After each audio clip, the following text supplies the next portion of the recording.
right, deep divers, strap in. We're going deep on this one. Our source material today is The Red Pill Revolution, Rising from the Ashes of Marxism and Feminism. This one is going to be interesting. It really digs into a perspective you don't hear that often, about how men and families have been impacted by some of these big societal shifts. Yeah, and the author doesn't hold back. Yeah. He's got some strong opinions about the influence of Marxism and feminism, especially. So where do we even begin with this one? He really kicks things off with this idea of an illegitimacy pandemic, basically pointing to this huge increase in children born out of wedlock. Right. He throws out the statistic. 1960, it was like 8% of births were to unmarried women, Yeah. but by 2018, it had jumped to 40%. Yeah, and he really ties that to government policy. He thinks they actually incentivize single parenthood. Especially single motherhood, right? Exactly. And he argues that these policies are, they're probably influenced by feminist and progressive ideologies and, all of that contributing to the breakdown of the family. He uses this really powerful anecdote, too, about this 19-year-old father who basically can't even be involved in his child's life because of all these systemic roadblocks. It's heartbreaking, It really highlights that emotional toll. And I think he's trying to get people to think about the impact on these kids, too. Especially the impact of growing up without a father. Right? Exactly. Yeah. He argues that traditional family structure, the nuclear family, offers the most stable environment for children. And there's research to support that kids in fatherless homes, they're more likely to struggle academically, emotionally, even financially sometimes. And he really connects this back to Marxism, doesn't he? Like it's part of his grand plan to dismantle traditional family structure. Yeah, he does. It's definitely a provocative argument, but I think it raises some important questions about the long-term consequences of these trends. Like, where are we headed as a society with all these shifts in family structure, right? So it's not just about the policies themselves, but like the bigger ideological forces at play. Right. And he also takes aim at the family court system. He calls it feminist legal supremacy. Whoa, okay. Strong words. Yeah, no kidding. He's saying that family courts are basically biased against men. Favoring women in custody battles, financial settlements, all of that. Yeah, and he doesn't just say it. He uses this story about a guy named Andrew who ends up taking his own life after losing custody of his kids, his home, everything, really. It's rough. Because of what he saw as an unfair court ruling? The author is saying this is what happened. Men are presumed guilty until proven innocent in these custody cases. And the courts often ignore evidence, that shows they're capable fathers. And then there's the whole alimony and child support thing. He argues that those payments can really cripple men financially. Oh, yeah. He calls it a double whammy, lose your kids, and then get squeezed dry financially. Now, whether family courts are actually biased, that's a complex legal question.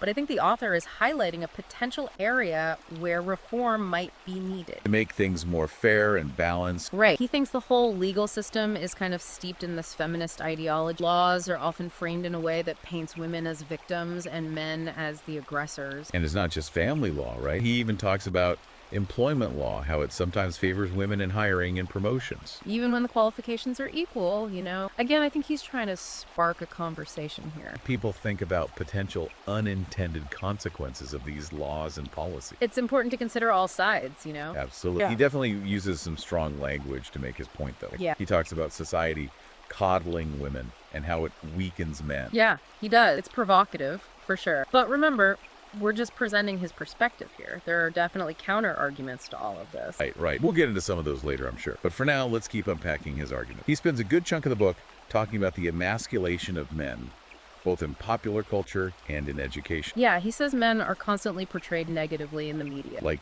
bumbling fools or aggressive villains. He brings up the movie The Intern as an example. You remember that one with Robert De Niro? Yeah. Well, he thinks De Niro's character, really embodies this idea of emasculated masculinity. Interesting. I never thought about it that way. But I can kind of see it now that you mention it. He thinks these portrayals, they reinforce negative stereotypes. And then you've got the education system. He thinks it's also discouraging traditional masculine traits in boys. Like they're being told to be less assertive, less competitive. Exactly. He tells this story about little Johnnies, these boys whose natural energy is being stifled by schools that prioritize conformity and docility over individuality and assertiveness.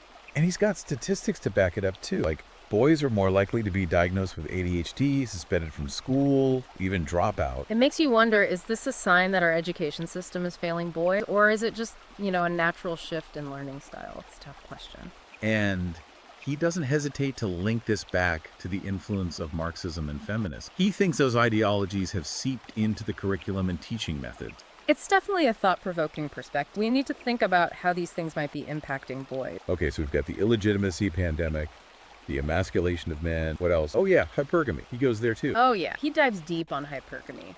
You know that concept that women are wired to seek out partners of higher social or economic status? He's basically saying that in today's world, this tendency is He amplified. brings up this statistic from Pew Research Center that says something like 74% of women consider a spouse with a steady job very important. So he's saying women are driven by hypergamy to seek out providers and protectors. It's definitely a controversial take, but he's framing it in a way that suggests men are struggling to meet those ever-increasing expectations. It's like a constant pressure to achieve. And he, of course, links this back to feminism. He thinks feminism has empowered women to be more selective in their mate choice, which puts more pressure on men. So we've got a lot to unpack here. We've got the illegitimacy pandemic, the emasculation of men, hypergamy. This author is not holding back. No, he's not. He's got some strong opinion. And remember, this is just one perspective. We're just laying out his arguments as he presents them in the book. Exactly. So in the next part, we're going to dive into his discussion of groups like incels and MGTOW. And we'll explore some of his proposed solutions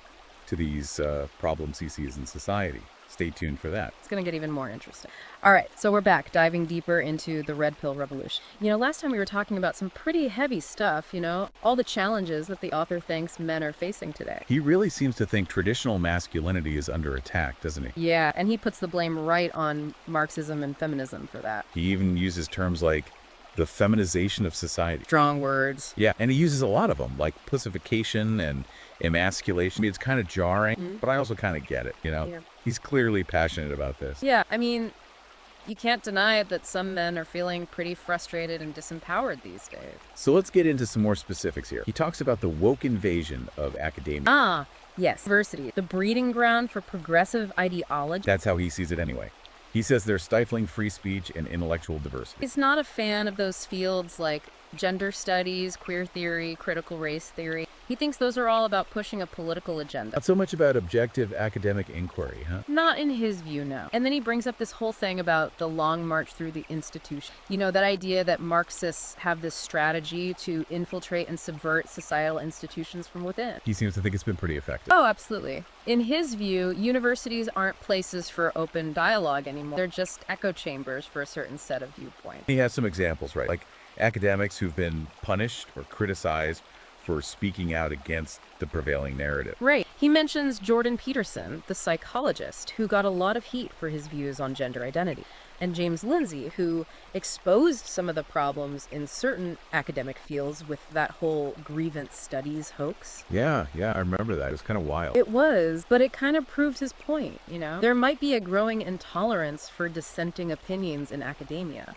especially when those opinions challenge progressive ideas. And it's not just academia, right? He thinks leftist media outlets and the entertainment industry are part of the problem, too. Oh, yeah. He thinks we're being bombarded with messages that reinforce progressive ideology. He's really concerned about how men are portrayed in popular culture, as the incompetent buffoons or like these aggressive villains. Right. Always perpetuating those negative stereotypes. He sees it as a deliberate attempt to emasculate men, make them more compliant.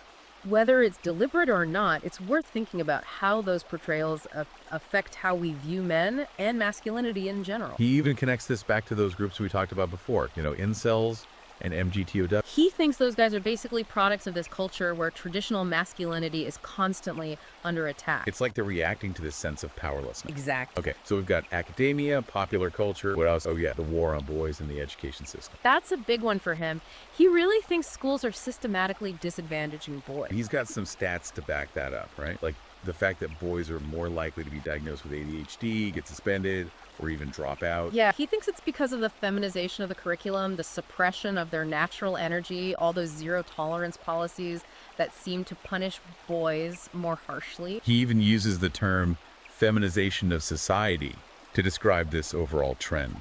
He really thinks there's a push to make boys more like girls. More emotionally sensitive, more compliant, which he sees as a bad thing, obviously. He thinks it's harmful to their development, could lead to higher rates of depression, anxiety, even suicide among young men. So he's basically saying that society is trying to marginalize men and elevate women, which he thinks ultimately harms both genders. It's a pretty bleak outlook, and, it's not a view that everyone shares. No, of course not. But we're just trying to understand his perspective here. It's important to consider all sides of the issue. Even if they make you uncomfortable. Exactly. It's all about critical thinking. And that's what we encourage you to do, you know? Think critically about all this. Form your own conclusion. Don't just take our word for it or the authors. All right, Deep Diver, we're back for the final part of our deep dive into the Red Pill Revolution. It's been a wild ride, right? Yeah, we've covered some intense ground. All about the author's views on masculinity and family and all the things he thinks are going wrong in society. Yeah, pretty heavy stuff. He's basically saying that Marxism and feminism have completely messed things up. Undermined traditional masculinity, the nuclear family, all of that. It's a pretty bold statement. Right. And he doesn't stop there. He actually offers some solutions, too. Yeah, he wants men to, wake up to this reality and take action. He even calls it swallowing the red pill, like in the Matrix. Oh, yeah, I get it. See the world for what really is. So what does he want men to do? Well, first and foremost, he wants them to reclaim their masculinity. Okay, what does that even mean? He thinks men have become too passive. They've let themselves get pushed around by, well, he would say feminist ideology. So he's saying men need to be more assertive, more dominant. In a way, yes. He wants them to embrace those traditional masculine values. Strength, courage, responsibility, leadership, all that. Okay, so it's kind of like a back-to-basics approach to masculinity. Exactly. He wants men to reconnect with their natural instincts and not worry about conforming to what he sees as this, feminized ideal. Interesting. So what else is on his agenda? Well, he's a big advocate for strengthening family structure. He keeps coming back to that nuclear family model, doesn't he? Yeah, he really believes in it. He thinks the decline of the nuclear family is a huge part of why we're seeing so many social problems. Like fatherlessness, poverty, crime, all that. Exactly. He thinks we need to get back to those traditional roles within the family. Men as providers and protectors, women as nurturers and caregivers. That's definitely going to be a controversial one. Oh, absolutely. But he doesn't shy away from controversy. He even suggests that the government should, incentivize marriage and discourage single parenthood. So change the welfare system to support families rather than single parents. Exactly. He thinks the current system actually undermines family stability. And of course, he wants to see some big changes in the family court system, too. Oh, yeah. He's been pretty vocal about that. Yeah, he thinks it's biased against men, especially when it comes to custody disputes and financial settlements. He wants things to be more fair and balanced. Exactly. He wants to see a system that actually puts the best interests of children first and promotes shared parenting. Instead of always defaulting to the mother. Right. So yeah, he's advocating for some pretty radical changes. Big picture stuff. Big picture for sure. So after all this, what's your takeaway? I mean, this guy has some strong opinions. Yeah, he does. And they're definitely controversial. But I think he raises some important questions. Yeah. Even if you don't agree with all of his conclusions. Absolutely. It's really about getting people to think critically about the world around them, about gender roles, family structures,